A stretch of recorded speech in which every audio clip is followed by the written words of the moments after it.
Argentina suck. I'm furious at their behaviour after the full-time whistle. That was not a try. It was not a try because the ball was grounded simultaneously on, well, the try line and the touch line. So it's not a try by the laws. The Argentinians are behaving in rugby arguably worse than how they behave in football.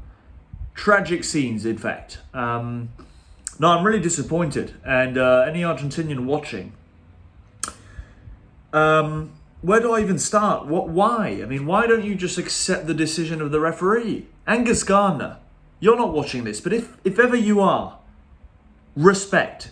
You took the decision and the right decision in front of a very hostile crowd and a bunch of people who are not respecting rugby, right? I'm just reviewing the footage again because I'm making this video literally 10 seconds after he announced it. And the players sort of getting near Angus Gardner, pressuring him, etc. is unacceptable in rugby. England deserved that win, although at times it was quite a shaky scenario, to be honest. We'll debate that in a bit. I'm just these are really hot takes. I mean, we're talking 1 minute after the full-time whistle by now. You let me know, was that a try? I don't think it was. And also Argentina should take responsibility for not scoring a more obvious try, right? I mean, you've got 7 points to catch up, two missing players for the England side, and you try and score a risky try in the corner. Might as well just take the try and score under the posts. I mean, it sounds easy to say, but it's a gamble to score one of those tries in the corner. First of all, because you need your kicker to get the extra 2 points, and second of all, you risk that it will be overturned. I don't know about the on-field try stuff. If it's, we need conclusive evidence to overturn the on-field decision. There was no real on-field decision. It was a gamble on field, right? They were like, well, I saw a grounding, but I don't really know if he was in touch. It should be on field. We have no idea. Let the TMO decide. And the TMO made the right call. Angus Gardner actually wanted to award the try with his accent. I think it's a try, mate. I'm not mocking the Aussie accent. I think it's a cool accent. But what can I say? England flirted with danger quite a bit. How many yellow cards did these guys have? 4 or 5? I mean, you can't win away test matches playing half of the game with either 13 or 14 players. In most cases, where Argentina effed up was because they also went down to 13 at one stage, if I'm not mistaken. That's often what kills rugby games, is when one team, what kills rugby games? Where big nations or just random clubs, man, any team loses a game is when they have a superiority, right? So they've got 15 players and the opponents have 14 or 13, and they make the same mistake to lose a couple players. Overall, a well-deserved victory for England.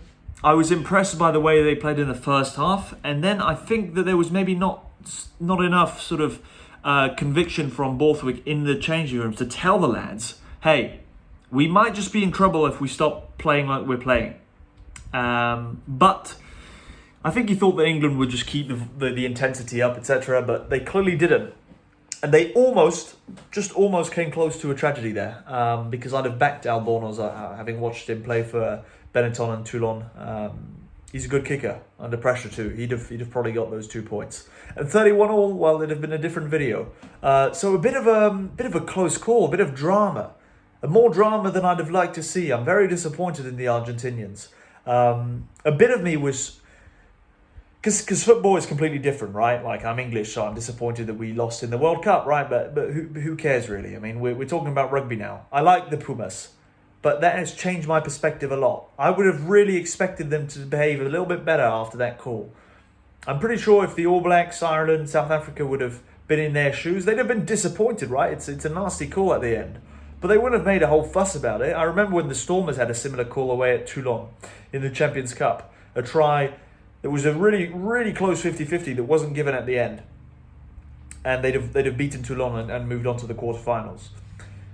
They just took it on the chin, really. They were it's how it is. Shook the hands of the opponent's player. Didn't try and get close to the ref. Didn't yell at the ref. Didn't throw a rugby ball close to the ref. Didn't kick a rugby ball. Gosh, Argentinians, get your act together. We're playing rugby here. This is not local soccer. All right. Overall, England deserve the win.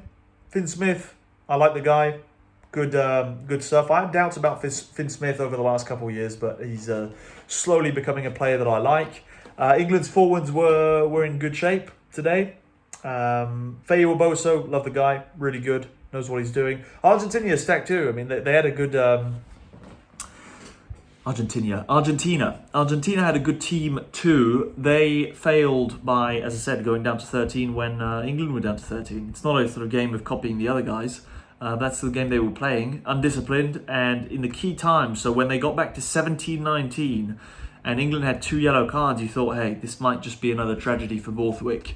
But kudos to England. Congratulations. They held on. Wasn't easy. They came back and scored 2 more tries. But Bernard Janssen van Rensburg, that was... That's not how you tackle. It's not how you tackle. That was a bit of a scary one. I saw that live and I thought, wait, this guy, surely he's knocked out. And he was. You could sort of see him on the ground. It looked quite uncomfortable. That was a sad one. He had to be taken off. You think he's sort of flying all the way from England with the team, only to be subbed on for a few minutes at the end. And he gets that kind of treatment. Hope he's all right, by the way, because you never know with rugby injuries like that. You know, you can't just assume that the guy's just got a knockout and he'll be fine. We have seen worse in the game, and I do not wish that to my worst enemy.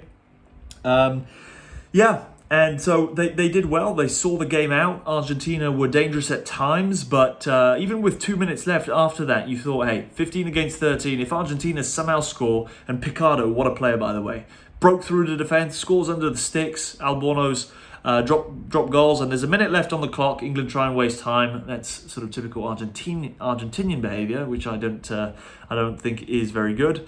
30 seconds left to play, and England Argentina run it very close actually. I think they might have just preferred cutting in at the end.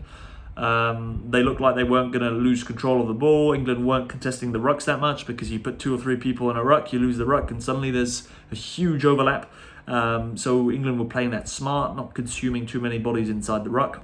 Although at the end, Argentina took the gamble, scoring in the corner when it was tight. Was that a high tackle? I think it was. I think it was. Well, what's the exact law? Can you grab someone this is neck, really. I mean, it's sort of the traps, right? Can you sort of rip someone, I don't know. It can be dangerous, it can be dangerous.